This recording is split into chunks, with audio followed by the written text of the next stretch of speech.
కాపు యువకుడు గాదే సాయికృష్ణ మృతిపై సీబీఐతో విచారణ జరిపించాలని మాజీ మంత్రి అంబటి రాంబాబు డిమాండ్ చేశారు.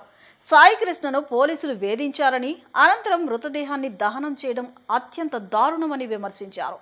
కేసుని రాజీ చేసుకోవాలని బాధిత కుటుంబాన్ని బెదిరిస్తున్నారని ఆరోపించారు. ఈ వ్యవహారంపై సీనియర్ ఐపీఎస్తో విచారణ చేపట్టడం వల్ల నిజాలు బయటకు రావని, లాకప్ డెత్ ఘటనపై రాష్ట్ర ప్రభుత్వం సమాధానం చెప్పాలని అన్నారు. ఈ విషయంలో ముఖ్యమంత్రి చంద్రబాబు నాయుడు, ఉప ముఖ్యమంత్రి పవన్ కళ్యాణ్ వైఖరిపై కూడా అంబటి రాంబాబు ప్రశ్నలు సంధించారు. ఇది చాలా దురదృష్టకరమైనటువంటి పరిణామం. ఇప్పటికైనా నేను మనవి చేస్తున్నా, హెచ్చరిస్తున్నా ఈ ప్రభుత్వాన్ని, తక్షణమే సిబిఐ ఎంక్వైరీ వేయండి. వాస్తవాలు బయటకు వస్తాయి.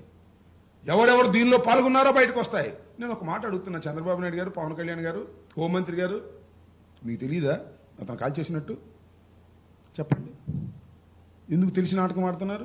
చెప్పొచ్చు కదా, మీడియా ముందుకు వచ్చి పోలీసులు కాల్ చేశారని చెప్పొచ్చు కదా, ధైర్యంగా వాస్తవాన్ని ఒప్పుకోవచ్చు కదా. వాస్తవాన్ని ఒప్పుకోకుండా దాగుడు మూతలాడేటటువంటి కార్యక్రమం చేస్తున్నారు. అటు కోర్టుని మభ్యపెడుతున్నారు, కోర్టు ముందు అసత్యాలు చెప్తున్నారు, ప్రజల ముందు అసత్యాలు చెప్తున్నారు. కానీ ప్రజలకు అందరికీ తెలుసు, సాయికృష్ణ అతి దారుణంగా చంపి కాల్చి బూడిద చేసేశారు, సాక్ష్యాధారం లేకుండా చేసేశారు అనేటువంటి పద్ధతులు ఇవాళ జరిగితే, ఇంత క్రూరంగా, ఇంత అన్యాయంగా మానవ సమాజంలో ఎక్కడ జరగని విధంగా పోలీసులే చేస్తే, రక్షక భటులే ఈ విధంగా చేస్తే ఎక్కడికి పోతుంది సమాజం అని అడుగుతా ఉన్నా. ఇది ఒక కన్నీటి గాథని కూడా ఈ సందర్భంగా మనవి చేస్తున్నా. అదేమంటే వాళ్ళ కుటుంబ సభ్యుల్ని బెదిరిస్తారు, మభ్యపెడతారు, డబ్బులు ఇస్తారు. ఎవరు వెళ్తారు డబ్బులకి? జనసేనోళ్ళే వెళ్తారు డబ్బులకి. వాళ్ళు జనసేనోళ్ళు కాబట్టి. ఇదంతా నేను చెప్పిన మాటలు కాదు, ఆ కుటుంబ సభ్యులు చెప్పినటువంటి మాటలు. ఒకవైపున ఐపీఎస్ అధికారిని ఇచ్చి దాన్ని భూస్థాపితం చేసేటటువంటి కార్యక్రమం, మరొక వైపున డబ్బులు ఆశ చూపి ఆ కుటుంబం యొక్క నోరు నొక్కేటటువంటి కార్యక్రమం, కోర్టు ముందేమో టైం అడిగేటటువంటి కార్యక్రమం. ఈ రకంగా ఒక అతి ఘోరమైనటువంటి సంఘటనని, భారతదేశంలోనే ఇంతకు ముందు ఎప్పుడూ జరగనటువంటి ఒక అతి క్రూరమైనటువంటి సంఘటనని బరియలు చేయాలనేటువంటి ప్రయత్నం చంద్రబాబు నాయుడు గారు చేస్తున్నారు. దీనిలో చంద్రబాబు నాయుడు గారి దగ్గర నుంచి, ముఖ్యమంత్రి దగ్గర నుంచి కానిస్టేబుల్ వరకు ఈ దహన కార్యక్రమాల్లో నిమగ్నమై ఉన్నారు. వాళ్ళందరికీ తెలుసు. దీని మీద సిబిఐ ఎంక్వైరీ వేయవలసిన అవసరం ఉంది. సిబిఐ ఎంక్వైరీ వేయకపోతే చాలా ప్రమాదం జరుగుతుంది. సిబిఐ ఎంక్వైరీ కాకపోతే సిట్టింగ్ జడ్జి చేత విచారణ జరిపించవలసిన అవసరం ఉందని కూడా ఈ సందర్భంగా మేము డిమాండ్ చేస్తున్నాం. అలా చేయని పక్షంలో రాష్ట్ర ప్రజానీకానికి నేను విజ్ఞప్తి చేస్తున్నాను, మేధావులకు నేను విజ్ఞప్తి చేస్తున్నాను, పౌర హక్కులు కాపాడుకోవాలనుకునే భావన కలిగినటువంటి యువకులకు నేను విజ్ఞప్తి చేస్తున్నాను. నాన్ ఆర్గనైజేషన్స్ ఉన్నాయి, గవర్నమెంట్ ఆర్గనైజేషన్స్, సమాజం కోసం పాటుపడేటటువంటి వారన్నిటికీ కూడా నేను విజ్ఞప్తి చేస్తున్నాను. దీన్ని ఒక ఉద్యమ రూపం తీసుకురావాల్సినటువంటి అవసరం ఉంది. పార్టీలకు అతీతంగా కూడా చేయవలసిన అవసరం ఉంది. ఇది అతి దారుణమైనటువంటి సంఘటన, కానీ వినియోగమైనటువంటి సంఘటన. ఈ సంఘటన మీద ప్రతి పౌరుడు కూడా స్పందించకపోతే పోలీసులే రౌడీలైపోతారు బాబు. పోలీసులు కొట్టేస్తారు, పోలీసులే పంచాయతీలు చేసేస్తారు, ఇప్పటికే చేస్తున్నారు, మరింతగా చేస్తారు. ఇది ఈ కేసు యొక్క లాజికల్ ఎండ్. పోలీసులు శిక్షించబడేంత వరకు పోరాడవలసినటువంటి బాధ్యత ఈ సమాజం మీద ఉంది, భారత పౌరుల మీద ఉంది. It is very sensational case. National wide గా ఇది చర్చించుకుంటున్నారు. దీని మీద తక్షణమే సిబిఐ ఎంక్వైరీ వేయవలసిందిగా వైఎస్ఆర్ కాంగ్రెస్ పార్టీ తరఫున డిమాండ్ చేస్తున్నాం. అలా చేయకపోతే అతి దారుణమైనటువంటి పరిస్థితి రాష్ట్రంలో ఏర్పడుతుందని కూడా ఈ సందర్భంగా చెప్పదలుచుకున్నాను. దీనికి రాష్ట్ర ప్రజానీకం అందరూ కూడా దీని గురించి ఆలోచన చేయవలసిందిగా నేను కోరుతున్నాను. ఓకే,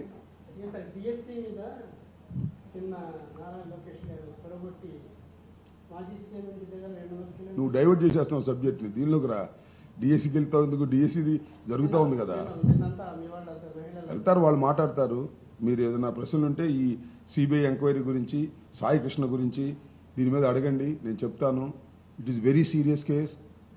ఒక అతి దారుణంగా ఒక యువకుడిని చంపినటువంటిది ప్రభుత్వ హత్యది. ఈ ప్రభుత్వ హత్య మీద ఒక సీనియర్ ఐపీఎస్ అధికారిని వేసి తుడిచెట్టాలని చంద్రబాబు చూస్తున్నాడు. చంద్రబాబు ఎప్పుడు ఇలాగే చేస్తాడు. అదేమంటే ఆ కుర్రోడు రౌడీ అంటారు, ఆ కుర్రోడు గ్యాంగ్స్టార్ అంటారు, చనిపోయిన వాడి మీద ఇంకా దాడి చేస్తున్నారు. దీనికి సంబంధించి ప్రశ్న అడిగి అది డైవర్ట్ అవుతున్నాను, మించే లేదు. అది పేపర్లో, ఆంధ్రజ్యోతిలోను. ఇప్పుడు సీరియస్గా నేను ఇంకో మాట చెప్తున్నా, మే 9వ తారీఖున సాయికృష్ణని పట్టుకొచ్చారు. దీనిలో ఇంకొక పాయింట్ కూడా చెప్తున్నా. నాగరాజు అనేటువంటి సిఐ పాత్ర ఉంది.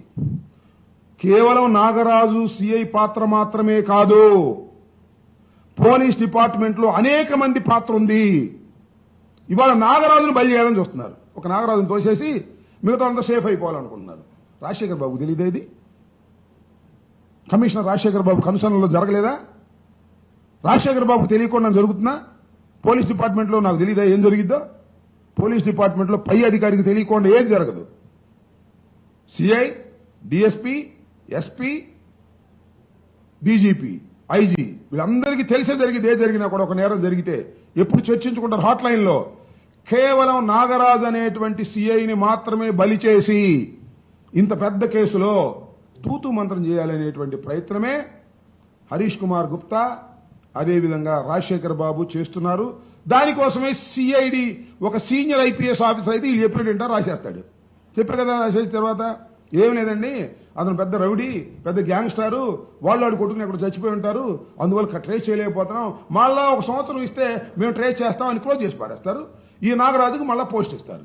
ఇంతే జరిగేది. శుభ్రంగా రాజశేఖర్ బాబు సేఫ్ అవుతాడు, హరీష్ కుమార్ గుప్తా సేఫ్ అవుతాడు, ఈ శవాన్ని తీసుకెళ్లినటువంటి కానిస్టేబుల్స్ సేఫ్ అవుతారు, జీపులో వెళ్ళిన డిఎస్పీ సేఫ్ అవుతాడు, ఇంకా అడిషనల్ ఎస్పీలు వీళ్ళందరూ సేఫ్ అవుతారు.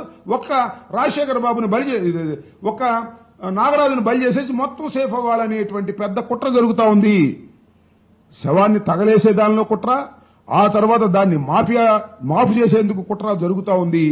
దీన్ని కేవలం ఒక సిబిఐ విచారణ తప్ప రెండోది బయటకు తీసుకురాలేదు. చంద్రబాబు నాయుడు గారు దీన్ని కప్పిపెట్టడానికి ప్రయత్నం చేస్తున్నాడు. ఇది వాస్తవం. ఇంకో చిత్రమైన విషయం ఏంటంటే, చంద్రబాబు నాయుడు గారు మోడస్ ఆపరండి ఎలా ఉంటుందంటే, ఈయన వీఆర్కి పంపారు. చంద్రబాబు నాయుడు గారు సింగపూర్ నుంచి సీరియస్ అయ్యి వీఆర్కి పంపడం ఏంటి, సస్పెండ్ చేసేయండి అన్నాడంట. ఇది డ్రామా. సస్పెండ్ చేస్తే అయిపోద్దా? ఎంతమందిని సస్పెండ్ చేయాలి? ముందు కమిషన్ సస్పెండ్ చేయాలి. రాజశేఖర్ బాబుని ఎంతమంది సస్పెండ్ చేయాలి ఈ కేసులో? ఏంటిది? ఒక్క నాగరాజు అనేవాడిని బలి చేసేసి అందరూ సేఫ్ అయిపోదాం అనుకుంటున్నారు. పప్పులు ఉడకవు చెప్తున్నా. న్యాయస్థానాలు ఉన్నాయి. మీరు రాజీలు గీజీలు పడ్డా కూడా ఎట్టి పరిస్థితుల్లోనూ సమాజం అంగీకరించదు. దీని లాజికల్ ఎండ్కు తీసుకువెళ్లేంత వరకు సమాజం నుంచి పోరాడతారు. వైఎస్ఆర్ కాంగ్రెస్ పార్టీ ఈ కేసుని బయటికి తీసుకొస్తుంది. ఎంత దూరమైనా వెళ్తుంది. జగన్మోహన్ రెడ్డి గారితో కూడా మేము మాట్లాడాం. ఆయన కూడా దీనిలో చాలా సీరియస్ గా ఉన్నాడు. ఒక పౌరుణ్ణి చంపేయడం ఏంటి? చంపేసి గుట్టగాల్చి ముఖాన్ని వేసేటటువంటి కార్యక్రమాలు చేస్తున్నారు. ఇది చాలా అన్యాయం. ఇప్పటికైనా సిబిఐ ఎంక్వైరీని నేను 2 చెప్పాను కదా, 2 గుర్తుపెట్టుకోండి. రేపు 29వ తారీఖున ఏం జరిగిందో చెప్పాను. ఐపీఎస్ అధికారి, సీనియర్ ఐపీఎస్ అధికారి ఏమి రాయబోతున్నాడో చెబుతాడు. ఇది ఖచ్చితంగా డిజైన్ చేసినటువంటి ప్లాన్ ప్రకారం చంద్రబాబు నాయుడు గారు వెళ్తున్నాడు. దీనిలో మరి పవన్ కళ్యాణ్ గారిని పక్కన కూర్చోబెట్టుకున్నాడు. అమాయకుడు, మరి అజ్ఞానో తెలుసో తెలియదో అన్నిటికీ కొడుతున్నాడు. వాళ్ళేమో జనసేన కార్యకర్తలు. ఆ కుటుంబం జనసేనకు పనిచేసింది. ఆ కుటుంబం పవన్ కళ్యాణ్ ముఖ్యమంత్రి కావాలని కోరుకున్నారు. ఆ కుటుంబం లోకేష్ ఎమ్మెల్యే కావాలని కోరుకున్నారు, మంత్రి కావాలని కోరుకున్నారు. ఆ కుటుంబానికి దిక్కు లేకపోతే ఇంకేముంటుంది చెప్పండి, నాకు అర్థం కాలేదు. దానికేమో చంద్రబాబు నాయుడు గారు పక్కన పవన్ కళ్యాణ్ గారు కూర్చుని డూడు బసంలాగా తలకాయ ఊపుతున్నాడు. సిబిఐ ఎంక్వైరీ ఏమైనా అడగొద్దండి, నాకు అర్థం కాలేదు. ఒక జనసేన కార్యకర్త అతి దారుణంగా పోలీస్ స్టేషన్లో కొట్టబడి చంపబడి ఆ తర్వాత అతన్ని దహనం చేసి బూడిద చేస్తే ఆ తల్లి ఆవేదన వినలేదా పవన్ కళ్యాణ్ గారు? పంపించమంటారో చెప్పండి, మీ వాట్సాప్ నెంబర్ చెప్పండి, ఆ తల్లి ఆవేదన పంపిస్తాను. ఆ తల్లి ఆవేదన చూడండి, అప్పుడైనా నీ మనసు కరిగిద్దేమో తెలుసుకోండి. చంద్రబాబుకు మనసు లేదు, కరగదు. నీకైనా మనసు ఉందనుకున్నావు, నీది కూడా చంద్రబాబుతో సేవాసం చేసిన తర్వాత నీ మనసు కూడా గట్టిగా రాయిలాగా అయిపోయిందేమో మాకు తెలియదు. నీకు మనసు ఉందేమోనని పాపం వాళ్ళు భ్రమిస్తున్నారు. ఆ కుటుంబ సభ్యులు ఆలోచించమని మనవి చేస్తున్నా. ఇప్పటికైనా సిబిఐ ఎంక్వైరీ వేయవలసినటువంటి అవసరం ఉంది. This the case for CBI enquiry. వేయకపోతే మీరు తప్పు చేసిన వాళ్ళు అవుతారు. ఖచ్చితంగా ఇది సిబిఐ ఎంక్వైరీ దాకా దారి తీస్తుంది. వాస్తవాలు బయటకు వస్తాయని విశ్వసిస్తున్నాం. అది ఎంక్వైరీలో తెలుస్తుంది. నేనేదేంటంటే దీనిలో 2 కోణాలు ఉన్నాయి. ఒకటి, నాగరాజును చిత్రహింసలు చేసే కార్యక్రమంలో సాయికృష్ణని నాగరాజు కొందరు పోలీసు అధికారులు చిత్రహింసలు చేసి వాస్తవాలు బయటికి లాగాలనో నేరాన్ని ఒప్పించాలనో చేసే ప్రయత్నంలో పొరపాటును చనిపోయి ఉండవచ్చు. నెంబర్ 1. 2, కుట్ర చేసి ఇంటెన్షనల్గా చంపి ఉండవచ్చు. ఈ రెండు ఎప్పుడు తేలుతాయి? సీనియర్ ఐపీఎస్ ఆఫీసర్ ఎంక్వైరీ చేస్తే తేలుతాయా? చెప్పండి. ఈ రెండు అనుమానాలు, ఈ రెండే కదా ఆప్షన్స్. ఎవరు చేస్తే తేలుతాయి? పోలీస్ డిపార్ట్మెంట్ కాకుండా సెంట్రల్ బ్యూరో ఆఫ్ ఇన్వెస్టిగేషన్ చేస్తే తేలుతాయి. That is my logical point. ఎందుకు చంపారు? పొరపాటును చంపారా? ఇంటెన్షనల్గా చంపారా? తర్వాత సాక్ష్యాధారాలు తీసేయడం అనేది అందరికీ తెలిసిన సంగతి. ఇది మన రాజశేఖర్ బాబుకు తెలుసు, హరీష్ కుమార్ గుప్తాకు తెలుసు, అందరికీ తెలుసు. అందరి దగ్గర నుంచి గ్రీన్ సిగ్నల్ తీసుకున్న తర్వాత మాత్రమే సాయికృష్ణ బాడీని తీసుకెళ్లి దహనం చేశారు. ఎక్కడ చేశారు ఏంటి తెలియదు. శ్మశాన వాటికి అంటున్నారు, కొంతమంది ఏమో జిల్లా దాటి చేశారంటున్నారు. 2 రోజుల పాటు డెడ్ బాడీ బాత్రూంలో దాశారండి. 2 రోజుల పాటు డెడ్ బాడీని బాత్రూంలో పడేశారు. వాసన వస్తుంటే ఏం చేయాలో అర్థం కాక తీసుకెళ్లి దహనం చేశారు. పక్కనే ఉన్న హాస్పిటల్లో ట్రీట్మెంట్ చేశారు. బతుకుతాడేమోనను చచ్చిపోతాడేమో. తర్వాత మార్చిలో పెట్టారు. అటట్టా శవాన్ని తిప్పారు, సినిమాలు తిప్పినట్టుగా, ఒక నాటకీయంగా. పెద్ద కథ ఇది. ఇంత పెద్ద కథ బయటికి రావాలి అంటే సీనియర్ పోలీస్ ఆఫీసర్ ఐపీఎస్ చేత విచారణ జరిపిస్తాడు చంద్రబాబు నాయుడు గారు. ఏమిటిది? నాకు అర్థం కాల. ఇంత ఘోరమైనటువంటి కార్యక్రమం. దీనిలో వాస్తవాలు బయటికి రావాలంటే సిబిఐ ఎంక్వైరీ తప్ప మరొక మార్గం లేదని చెప్పదలుచుకున్నాను. ఓకే. అదేవిధంగా పోలీసు యంత్రాంగం సాయికృష్ణ కోసం టీములు పెట్టి ఎదుగుతున్నాము అనేటువంటి మాట చెప్తున్నారు. కానీ పచ్చి వాస్తవం ఏమిటంటే సాయికృష్ణని అతి దారుణంగా పోలీస్ స్టేషన్లో చంపి తరువాత దహనం చేసి బూడిద చేశారు. ఇది వాస్తవం. రేపు 29వ తారీఖున గౌరవ న్యాయస్థానం సాయికృష్ణని హాజరుపరచవలసిందిగా ఆదేశించింది. ఈ లోపల జరుగుతున్నటువంటి పరిణామాలు చూస్తుంటే కొంత బాధ కలుగుతూ ఉంది. బహుశా నేను ఇంతకుముందు అనేక సార్లు చెప్పినట్టుగా ఇలాంటి సంఘటన, ఇలాంటి క్రైము బహుశా భారతదేశంలో ఏ పోలీస్ స్టేషన్లోనూ జరిగి ఉండదు. కొన్ని సందర్భాల్లో మనుషులు నేరస్తులుగా భావించి వారిని తీసుకువెళ్ళి కొట్టినప్పుడు వారు మరణిస్తే అది లాకప్ డెత్గా రికార్డ్ చేసి దాని మీద విచారణ జరిపినటువంటి సంఘటనలు ఉన్నాయి తప్ప విచారణ కూడా నోచుకోకుండా బాడీని కూడా మిస్ చేసి దహనం చేసి బూడిద చేసి గల్లంతు చేసేటటువంటి పరిస్థితి సాక్షాత్తు ప్రభుత్వం, పోలీసులు చేయటం అనేది అతి దారుణమైనటువంటి సంఘటన. దీన్ని వైఎస్ఆర్ కాంగ్రెస్ పార్టీ తరపున అనేక సందర్భాల్లో మేము మాట్లాడుతున్నాం. దీన్ని ఒక విషయాన్ని చాలా స్పష్టంగా నేను పవన్ కళ్యాణ్ గారికి, చంద్రబాబు నాయుడు గారికి చెప్పదలుచుకున్నాను. దీన్ని రాజకీయం చేయాలని మేము ప్రయత్నం చేయటం లేదు. రాజకీయంగా ఏదో లబ్ధి పొందాలని ప్రయత్నం చేయటం లేదు. గుండెలు కరిగి మేము చెప్తున్నాం. ఒక తల్లి ఆవేదన మేము చెప్తున్నాం. ఒక మనిషిని అత్యంత దారుణంగా మీరేదో ఇవాళ ఆంధ్రజ్యోతిలోను, ఈనాడులోను అక్కడ ఇక్కడ రాంచుతున్నారు రౌడీ అని, క్రిమినల్ అని. రౌడీ కావచ్చు, క్రిమినల్ కావచ్చు, అతను ఒక భారత పౌరుడు, 23 సంవత్సరాల యువకుడు. అతన్ని పోలీస్ స్టేషన్కి పట్టుకొచ్చి విచారణ పేరుతో చిత్రహింసలకు గురిచేసి చంపేసి సాక్ష్యాధారం లేకోకుండా ఈ పోలీసు యంత్రాంగం చేసింది. దీనికి నిన్న చంద్రబాబు నాయుడు గారు, పవన్ కళ్యాణ్ గారు చాలా సీరియస్గా తీసుకున్నారట. సాయికృష్ణ సంఘటన మీద ముఖ్యమంత్రి సీరియస్ అని పత్రికల్లో రాంచుతారు. సీరియస్ అయ్యి ఏం చేశారో చూసారా? ఒక సీనియర్ ఐపీఎస్ ఆఫీసర్ చేత విచారణ జరిపిస్తారట. నేను చెప్తున్నా ఇవాళ, దయచేసి రాష్ట్ర ప్రజానీకం గుర్తుపెట్టుకోండి, మేధావులు గుర్తుపెట్టుకోండి, రిటైర్డ్ పోలీస్ ఎవరైనా ఉంటే వారు కూడా గుర్తుపెట్టుకోండి. జరిగిన విషయాలు మీ అందరికీ కూడా తెలుస్తాయి. రేపు 29వ తారీఖున కోర్టులో హాజరుపరచాలి కదా హెబియస్ కార్పస్ పిటిషన్లో. 15వ తారీఖున ఏం చెప్పారో అదే చెప్తారు. మేము టీమ్స్ విస్తృతంగా తిరుగుతున్నాయి, గాలిస్తున్నాయి, త్వరలో పట్టుకుంటాం మళ్ళా 29 నుంచి మళ్ళీ ఇంకొక 2 వారాలు టైం ఇవ్వండి అని అడుగుతారు. అంతకన్నా దేర్ ఇస్ నో ఆప్షన్. రెండే ఆప్షన్స్ ఉన్నాయి వాళ్ళకి. ఒకటి ఏంటంటే బతికుంటే తీసుకురావటం. బతికి లేడు, అది ప్రపంచానికి తెలుసు, పోలీసులకు తెలుసు, మీకు తెలుసు, నాకు తెలుసు. కోర్టు వారి ముందు మాత్రం ఒక తెరగట్టి ఎతుకుతున్నాం అనేటువంటి పద్ధతుల్లో మాట్లాడతారు. టైం గెయిన్ చేసే కార్యక్రమం చేస్తారు. ఇవాళ సీనియర్ ఐపీఎస్ ఆఫీసర్ చేత చంద్రబాబు నాయుడు గారు ఎంక్వైరీ చేస్తారంటున్నారు కదా, ఆ రిపోర్ట్ కూడా ఎలా ఉంటుందో నేను చెప్తాను, రాసుకోండి. వాళ్ళ సీనియర్ ఐపీఎస్ అధికారి తీవ్రంగా విచారణ చేశాడు.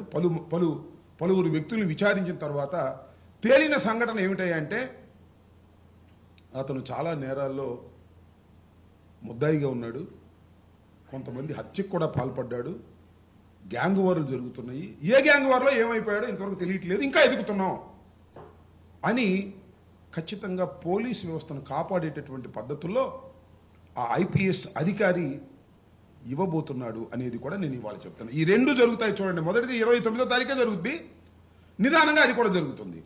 ఎందుకు ఇదంతా చెప్తున్నానంటే రాష్ట్ర ప్రజానీకం గుర్తుపెట్టుకోవాలి, ఈ సంఘటన జరిగింది ఎక్కడో మారుమూల ప్రదేశంలో కాదు, ఎక్కడో పల్లెటూరులో చిన్న పోలీస్ స్టేషన్లో కాదు, విజయవాడలో రాజధాని నడిబొడ్డులో కృష్ణలంక పోలీస్ స్టేషన్లో. ఎంత దూరం ఉంటుందండి కమిషనరేట్కి, డీజీపీ ఆఫీస్కి, ముఖ్యమంత్రి గారి నివాసానికి, ఉప ముఖ్యమంత్రి గారి నివాసానికి, మాజీ ముఖ్యమంత్రి గారి నివాసానికి ఎంత దూరం ఉంటుంది? ఎంత ఇంటెలిజెన్స్ ఉంటుంది? ఎంత పోలీస్ యంత్రాంగం ఉంటుంది? అలాంటి చోట నేరం జరిగితే ఇంతవరకు చాచవేత ధోరణి ఒప్పుకోలేవండి. పోలీసులు చంపేశారు, దహనం చేశారు అనేది. నేను ఇక్కడ ఇంకొక విషయాన్ని కూడా చాలా స్పష్టంగా చెప్తున్నాను. నాకు చాలా సమాచారం ఉంది. ఆ సమాచారం సీనియర్ ఐపీఎస్ ఆఫీసర్ విచారిస్తే ఆ సమాచారం అంతా కాలగర్భంలో కలిసిపోద్ది, భూస్థాపితం చేసేస్తారు. సాయి కృష్ణ చనిపోయిన తర్వాత అందరు అఫీషియల్స్కి కూడా ఇన్ఫర్మేషన్ ఇవ్వడం జరిగింది. సిఐ నాగరాజు అండ్ టీం వాళ్ళ పర్యవేక్షణలోనే కమిషనర్ రాజశేఖర్ బాబు, డీజీపీ హరీష్ కుమార్ గుప్తా, హోంమంత్రి వారి కనుసన్నలలోనే రెండవ నేరం జరిగింది. మొదటి నేరం మర్డర్, రెండవ నేరం ఆ మర్డర్కున్న సాక్ష్యాధారాలను తుడిచివేయటం. అంటే ఆ డెడ్ బాడీని తీసుకువెళ్లి ఖననం చేసి బూడిద చేసి ఉన్నాడా లేడా సాక్ష్యమే లేదు. ఇప్పుడు చచ్చిపోయింటే ఎవరు నమ్మటానికి వీల్లేదు, ఉన్నాడంటే నమ్మటానికి వీల్లేదు. సంకేతంలో పెట్టేదానికి సాక్ష్యాధారాలను తొలగించే కార్యక్రమంలో మొత్తం టోటల్ పోలీస్ యంత్రాంగం, హోం మంత్రి దగ్గర నుంచి హరీష్ కుమార్ గుప్తా, రాజశేఖర్ బాబు, ఇంకా పోలీసులు చాలా మంది ఆయనకు సహకరించారు. తీసుకువెళ్లి దహనం చేసే కార్యక్రమంలో మరొక మాట కూడా చెప్తాను. చనిపోయిన తరువాత 2-3 రోజులు ఆ శవం అక్కడే ఉంది. హాస్పిటల్కి తిప్పారు, ప్రైవేట్ ఆసుపత్రికి, మార్చురికి తిప్పారు, తర్వాత బాత్రూంలో పడేసి అతి హీనంగా చూశారు. ఏం చేయాలో అర్థం కాక అందరూ గూడిపుటాని అయ్యి మొత్తం పోలీస్ యంత్రాంగం అంతా హరీష్ కుమార్ గుప్తా దగ్గర నుంచి హోంమంత్రి దాకా అందరూ కుమ్మక్కైపోయి దీన్ని ఏం చేయాలని చివరికి దహనం చేయాలని నిర్ణయించుకున్న తర్వాత చేశారు. ఇంత పెద్ద నేరమే సమాజంలో ఎక్కడా జరగదే. సమాజంలో గ్యాంగ్ వార్లో కూడా జరగదు. సినిమాల్లో చూస్తామే పెద్ద పెద్ద బాసులు, వాళ్ళు కూడా చేయరు. ఇక్కడ చేసింది పోలీస్ బాస్, ఇక్కడ చేసింది కమిషనర్, ఇక్కడ చేసింది ఒక సిఐ, ఇక్కడ చేసింది కాకి బట్టలు వేసుకొని రక్షించిన వారే భక్షించే కార్యక్రమం చేస్తున్నారు. అదేమంటే మీకేం సంబంధం అంటున్నారు కొంతమంది. అంటే రక్షక భటులే భక్షక భటులై చేస్తుంటే ప్రేక్షక పాత్ర వహించి వీక్షిస్తూ ఉండాలా మేమని అడుగుతా ఉన్నా. గుండె కరిగి మాట్లాడుతున్నాము తప్ప వారి మీద కక్షతో మాట్లాడటం లేదు. పవన్ కళ్యాణ్ గారికి నేను విజ్ఞప్తి చేసే ఎంక్వైరీ ఏమంటే, పాపం పవన్ కళ్యాణ్ గారు అమాయకుడు, అతి తెలివిగలవాడో నాకు తెలియదు, కానీ పవన్ కళ్యాణ్ గారిని పక్కన పెట్టుకునే ఐపీసీ అధికారి చేత విచారణ జరిపిస్తామని నేను ఆర్డర్ చేశారు. ఏమిటి అన్యాయం అని అడుగుతా ఉన్నా. ఏం జరుగుతుంది ఈ రాష్ట్రంలో? చివరికి ఏ విధంగా అయితే సాయి కృష్ణని బూడిద చేసి సాక్ష్యాధారాలు లేకుండా చేశారో ఈ ఎంక్వైరీని కూడా అధపాతాళంలో పాతివేయటం కోసమే ఐపీఎస్ అధికారిని విచారణకు వేశారు. ఏమని నాకు తెలియకూడదు. ఒక లాకప్ డెత్లో మనిషి చనిపోతే ఆ తర్వాత మాయం చేస్తే ఒక సీనియర్ ఐపీఎస్ ఆఫీసర్ చేత విచారణ జరిపేసి గోతిని పూర్తి చేద్దామని అనుకోవటం చంద్రబాబు నాయుడు గారి ధర్మమేనా? మానవత్వం మీకుందా? ఆ తల్లి ఘోష మీకు వినపడిందా? ఆ కుటుంబం యొక్క ఘోష మీకు వినపడిందా? అదేమంటే ఈనాడులోనూ ఆంధ్రజ్యోతిలోనూ లేకపోతే ఇంకా దాడి చేస్తున్నారు. ఎవరి మీద? చనిపోయినటువంటి శవమై బూడిదైపోయిన సాయికృష్ణ మీద మీడియాలో దాడి చేస్తున్నారు. గ్యాంగ్ వార్లో అతను ప్రధాన ముద్దాయట, అనేక కేసుల్లో ఇరుక్కున్నాడట. అనేక కేసుల్లో ఇరుక్కుని అంత గ్యాంగ్ వారు ఉంటే తినటానికి తిండి లేకుండా ఎందుకున్నా నాకు అర్థం కాలేదు. 200-300 లేకోకుండా మేబీ క్రిమినల్ నేచర్ కొంత ఉంటే ఉండొచ్చు. పెద్ద గ్యాంగ్ స్టార్ లాగా క్రియేట్ చేసి అందుకే చంపేశాం అనే భావన తీసుకొచ్చే విధంగా తీసుకురావుతున్నారు. ఇది చాలా దురదృష్టకరమైనటువంటి పరిణామం. ఇప్పటికైనా నేను మనవి చేస్తున్నా, హెచ్చరిస్తున్నా ఈ ప్రభుత్వాన్ని, తక్షణమే సిబిఐ ఎంక్వైరీ వేయండి. వాస్తవాలు బయటకు వస్తాయి. ఎవరెవరు దీనిలో పాల్గొన్నారో బయటకు వస్తాయి. నేను ఒక మాట అడుగుతున్నా, చంద్రబాబు నాయుడు గారు, పవన్ కళ్యాణ్ గారు, హోంమంత్రి గారు, మీకు తెలియదా అతను కాల్ చేసినట్టు? చెప్పండి. ఎందుకు తెలిసి నాటకం ఆడుతున్నారు? చెప్పొచ్చు కదా, మీడియా ముందుకు వచ్చి పోలీసులు కాల్ చేశారని చెప్పొచ్చు కదా, ధైర్యంగా వాస్తవాన్ని ఒప్పుకోవచ్చు కదా. వాస్తవాన్ని ఒప్పుకోకుండా దాగుడు మూతలాడేటటువంటి కార్యక్రమం చేస్తున్నారు. అటు కోర్టుని మభ్యపెడుతున్నారు, కోర్టు ముందు అసత్యాలు చెప్తున్నారు, ప్రజల ముందు అసత్యాలు చెప్తున్నారు.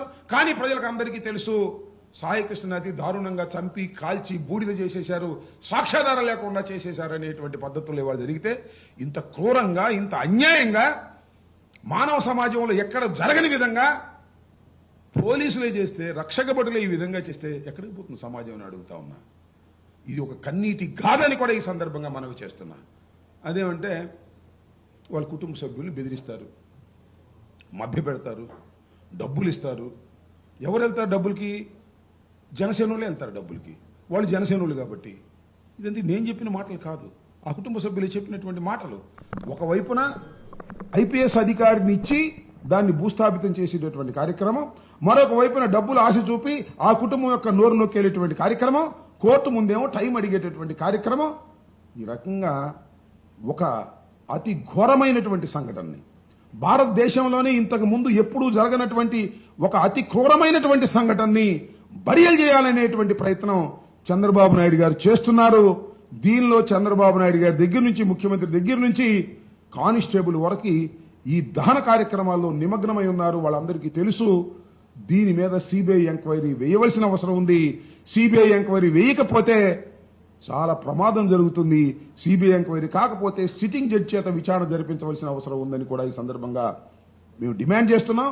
అలా చేయని పక్షంలో రాష్ట్ర ప్రజానీకానికి నేను విజ్ఞప్తి చేస్తున్నాను, మేధావులకు నేను విజ్ఞప్తి చేస్తున్నాను, పౌర హక్కులు కాపాడుకోవాలనుకునే భావన కలిగినటువంటి యువకులకు నేను విజ్ఞప్తి చేస్తున్నాను. నాన్ ఆర్గనైజేషన్స్ ఉన్నాయి, గవర్నమెంట్ ఆర్గనైజేషన్స్, సమాజం కోసం పాటుపడేటటువంటి వారన్నిటికీ కూడా నేను విజ్ఞప్తి చేస్తున్నాను. దీన్ని ఒక ఉద్యమ రూపం తీసుకురావాల్సినటువంటి అవసరం ఉంది. పార్టీలకు అతీతంగా కూడా చేయవలసిన అవసరం ఉంది. ఇది అతి దారుణమైనటువంటి సంఘటన, కానీ విని ఎరుగనటువంటి సంఘటన. ఈ సంఘటన మీద ప్రతి పౌరుడు కూడా స్పందించకపోతే పోలీసులే రౌడీలు అయిపోతారు బాబు. పోలీసులు కొట్టేస్తారు, పోలీసులే పంచాయతీలు చేసేస్తారు, ఇప్పటికే చేస్తున్నారు, మరింతగా చేస్తారు. ఇది ఈ కేసు యొక్క లాజికల్ ఎండ్. పోలీసులు శిక్షించబడేంత వరకు పోరాడవలసినటువంటి బాధ్యత ఈ సమాజం మీద ఉంది, భారత పౌరుల మీద ఉంది. It is very sensational case. National wide గా ఇది చర్చించుకుంటున్నారు. దీని మీద తక్షణమే సిబిఐ ఎంక్వైరీ వేయవలసిందిగా వైఎస్ఆర్ కాంగ్రెస్ పార్టీ తరఫున డిమాండ్ చేస్తున్నాం. అలా చేయకపోతే అతి దారుణమైనటువంటి పరిస్థితి రాష్ట్రంలో ఏర్పడుతుందని కూడా ఈ సందర్భంగా చెప్పదలుచుకున్నాను. దీనికి రాష్ట్ర ప్రజానీకం అందరూ కూడా దీని గురించి ఆలోచన చేయవలసిందిగా నేను కోరుతున్నాను.